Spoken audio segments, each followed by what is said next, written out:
Bienvenue à tous sur la chaîne du savoir. Oui, On plonge aujourd'hui dans un sujet fascinant.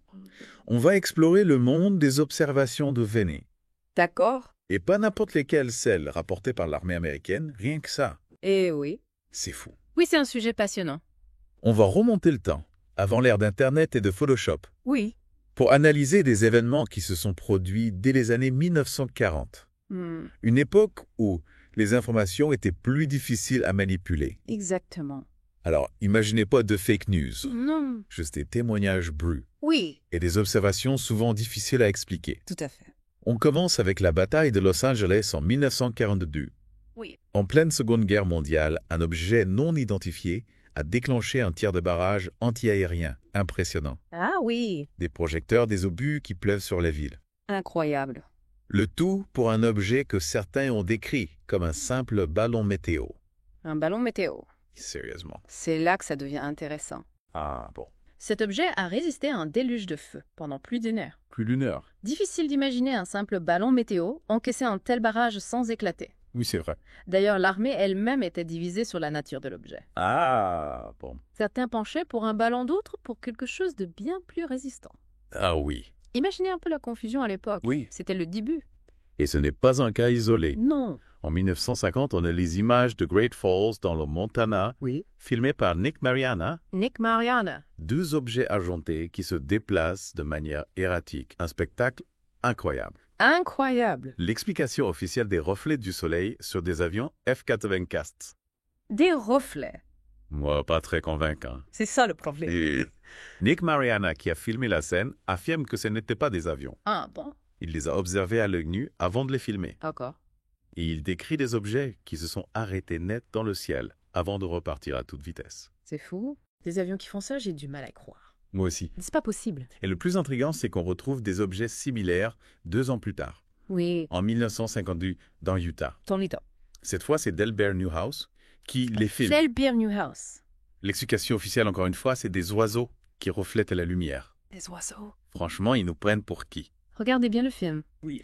Ces objets ne se déplacent pas comme des oiseaux. Non. Ils zigzaguent, changent de direction brusquement. Oui. Ça ne ressemble pas du tout à une volée d'oiseaux, même avec un ventre brillant, hein. Non, c'est sûr. On dirait presque qu'ils jouent à chat et à la souris avec les observateurs. C'est vrai, d'ailleurs, on remarque un certain schéma. Oui. Des observations d'OVNIs inexpliquées et des explications officielles qui laissent planer le doute. Exactement. C'est comme s'ils essayaient de minimiser l'événement. Tout à fait. Mais on change de décor et d'époque. Oui. Direction Washington, D.C., en 1952, pour une affaire qui a fait grand bruit. Absolument. Là, ce sont des objets repérés au radar Au radar. qui survolent la capitale. Incroyable. Pas de doute possible cette fois. Non. Les radars ne mentent pas. C'est vrai. Des chasseurs sont envoyés à leur poursuite. Oui. Et ils disparaissent tout simplement des écrans radars. Plus de traces. Plus de traces. Seuls restent les coupures de journaux et le témoignage de citoyens perplexes. Mais je n'ai un peu le choc. Incroyable. En 1964, on a l'incident de la base aérienne de Holloman au Nouveau-Mexique. Oui. 2 pilotes hélicoptères observent 3 disques lumineux. Et l'un d'eux se pose sur le tarmac en plein jour. Et là, c'est le début d'une histoire incroyable. Ah oui. La tour de contrôle confirme l'observation au radar. Au radar. Plusieurs personnes ont vu la scène. Oui. Les images de l'atterrissage sont filmées. D'accord. Et selon certains témoignages, 2 êtres seraient sortis de l'engin. Attends, on parle de 2 êtres qui sortent de l'OVNI. Oui, 2 êtres. On dirait un film de science-fiction. Oui, 2 êtres plus petits que la moyenne, avec une peau grise et des combinaisons moulantes. Incroyable. C'est en tout cas ce que certains témoins ont rapporté. Oui. L'histoire ne s'arrête pas là. Hmm. En 1975, un documentaire sur les OVNI devait inclure des images de cet atterrissage. Ah oui. Un documentaire qui, chose incroyable, avait été officiellement approuvé par l'armée de l'air américaine. Alors, divulgation imminente, ils allaient tout nous dire. Non, pas vraiment. Au dernier moment, on raconte qu'un général aurait décidé de censurer les images. C'est pas vrai? Seules quelques secondes de l'OVNIA en approche sont conservées dans le montage final. Pourquoi censurer ces images? Qu'est-ce qui le cache? C'est fascinant et frustrant à la fois. Oui, On dirait qu'ils essaient de nous cacher quelque chose. possible. D'ailleurs, on voit que les observations d'OVNI près des bases militaires ne sont pas rares. Non. En 1965, c'est la base d'Edwards en Californie qui est concernée. Oui. Un escadron d'OVNI est observé pendant près de 6 heures. 6 heures. 6 heures, c'est énorme. Énorme. Oh, Et là encore, on a des images. ah oui. Un objet étrange qui semble changer de forme, filmé par une caméra à grande vitesse. D'accord. Un pilote décrit une lumière clignotante rouge et blanche. Oui. Et on entend dans les communications radio un certain étonnement face à cet objet qui défie toute explication. On sent qu'ils sont déstabilisés. Oui, complètement. Ces observations près de sites militaires, ça soulève forcément des questions. Oui. Est-ce que ces ovnis s'intéressent à notre technologie, à notre arsenal? Possible. On dirait qu'ils nous observent, qu'ils nous étudient. C'est une question que beaucoup se posent. Oui. Surtout quand on voit ce qui s'est passé à la base de Nellis dans le Nevada en 1984. Ah oui, Des images, là encore, d'un objet qui change de forme capté par les radars de la base. incroyable. Et les témoignages évoquent des objets lumineux qui clignotent, disparaissent, réapparaissent. C'est fou. Un comportement pour le moins étrange. On a l'impression qu'ils jouent avec nous, qu'ils testent nos limites. Oui. Mais attention, on rentre maintenant dans une zone encore plus sensible. Ah oui. Les bases de missiles nucléaires. Ouais. Accrochez-vous bien, ça va devenir encore plus intriguant. Ah oui, là ça devient intéressant. Exactement. Tout à fait. Oui, on quitte le domaine de la simple observation pour entrer dans un territoire bien plus inquiétant. Ah oui. En 1967, à la base aérienne de Malmstrom dans le Montana. Oui. Des observations d'OVNIs ont coïncidé avec des dysfonctionnements inexpliqués de missiles intercontinentaux. Ah bon? Imaginez des missiles nucléaires, l'armement le plus puissant de la planète, Oui. qui deviennent soudainement inopérants sans aucune raison apparente. C'est terrifiant. On parle d'armes de destruction massive et personne ne comprend ce qui se passe. Exactement. Et les témoignages sont nombreux et concordants. Oui. Des gardes de sécurité des officiers, tous décrivent des objets lumineux au-dessus des silos de missiles, juste avant que les systèmes ne tombent en panne. C'est comme si ces objets pouvaient contrôler nos armes les plus puissantes. C'est une hypothèse. Il y a notamment le récit glaçant du capitaine Don Crawford. Oui, Don Crawford. Un de ses gardes a vu un ovellé au-dessus d'un silo et a reçu l'ordre de tirer si l'objet semblait hostile. Incroyable. On est vraiment dans un film de science-fiction là. Oui. Et quelques semaines plus tard, c'est une véritable cascade de panne qui se produit. Ah oui. 10 missiles Minutemen deviennent inopérants en quelques secondes. 10 missiles. Tous à cause d'une défaillance inexpliquée des systèmes de guidage et de contrôle. C'est énorme. 10 missiles, ce n'est pas une simple coïncidence. Non.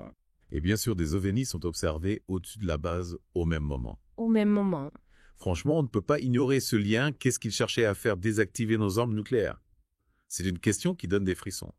Robert Salas, qui était officier de lancement sur cette base, a vécu l'incident en direct. Ah oui, Robert Salas. Il décrit tout ça en détail dans son livre Unidentified, The UFO Phenomena. Il raconte comment lui et ses collègues ont assisté à un spectacle incroyable des lumières rouges qui zigzaguent dans le ciel les objets qui planent au-dessus des silos. Il devait être terrifié. Imaginez la panique qui a dû régner dans le centre de contrôle quand les alarmes se sont déclenchées, les unes après les autres, signalant la perte de contrôle des missiles. C'est une scène digne d'un film catastrophe. Et l'enquête, ils ont forcément trouvé une explication logique à tout ça, non? Pas du tout. Des équipes d'ingénieurs ont passé des semaines à analyser les systèmes sans trouver aucune explication rationnelle aux pannes. C'est pas possible. L'Air Force a confirmé que les missiles étaient bien devenus inopérants. Oui. Mais a toujours nié tout lien avec des ovnis, un déni qui sonne un peu creux face à la masse de témoignages concordants. C'est ça qui est troublant. On a l'impression qu'il va étouffer l'affaire, éviter de semer la panique. Mais ce genre d'incident soulève une question cruciale. Est-ce que ces ovnis représentent une menace pour notre sécurité? C'est une question légitime et on est en droit de s'inquiéter, surtout quand on voit les capacités de ces objets, perturber des systèmes électroniques sophistiqués, se déplacer à des vitesses impossibles. On a l'impression qu'ils ont une technologie bien supérieure à la nôtre. Oui. Et si ce n'est pas une technologie terrestre, ça ouvre la porte à des questions encore plus vertigineuses. Exactement. On ne parle plus de simples observations. On parle de potentielle intrusion, de manipulation de nos technologies, peut-être même de tentatives de sabotage. Et ça ne s'arrête pas là. Il y a eu d'autres cas troublants comme l'incident Sich en 1977 et 1968. Oui, et 1968. On parle d'OVNIs qui auraient tiré des rayons laser sur les personnes et les maisons. Oui, des rayons décrits comme des faisceaux lumineux, très fins, capables de traverser les murs. Des rayons laser, c'est vraiment effrayant. On est loin des gentils petits hommes verts qui viennent nous faire un coucou.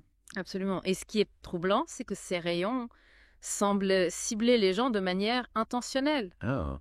Imaginez des faisceaux qui balaient les maisons à la recherche de personnes endormies. Comme s'ils menaient des expériences sur nous. C'est une hypothèse. Et ce qui est fascinant, c'est que ce genre de rayon n'est pas nouveau dans les témoignages de Venère. Non. On retrouve des descriptions similaires dans des récits datant de plusieurs siècles. et même dans des peintures anciennes. Exactement. On dirait que ce phénomène nous suit depuis des siècles, mais au lieu de rester dans le passé, passons à des cas plus récents avec des preuves visuelles plus concrètes. Oui.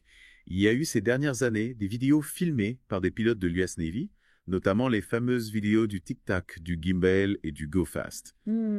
Ces vidéos ont fait le tour du monde et ont été authentifiées par la marine elle-même, difficile de nier leur existence. Oui, ces vidéos sont extraordinaires. On y voit des objets qui se déplacent à des vitesses hallucinantes, effectuant des manœuvres impossibles pour nos avions. C'est à partir de ces observations que l'armée américaine a commencé à utiliser le terme UAP, UAP. pour Unidentified Aerial Phenomena, au lieu de OVNI.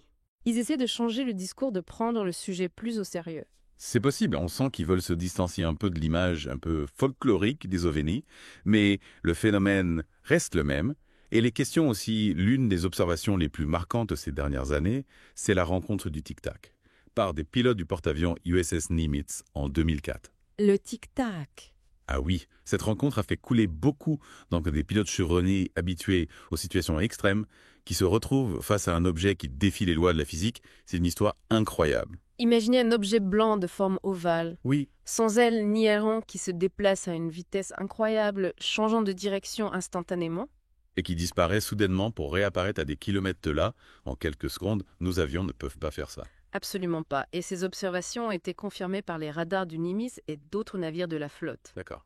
On parle d'un objet qui a été suivi pendant plusieurs jours Ah oui. et qui a réalisé des manœuvres impossibles à reproduire avec nos technologies. On dirait de la magie. C'est l'impression que ça donne face à ce genre d'observation. Le gouvernement américain a fini par réagir en 2007. Le Pentagone a lancé un programme secret appelé ATIP pour Advanced Aerospace Threat Identification Program, dont le but était d'enquêter sur les ovnis, un programme secret avec un budget de 22 millions de dollars. 22 millions. On est loin des enquêtes bâclées et des démentis systématiques. C'est un aveu implicite qu'ils prennent le sujet au sérieux. Ils cherchent vraiment à comprendre ce qui se passe. Oui, un programme sérieux et bien financé.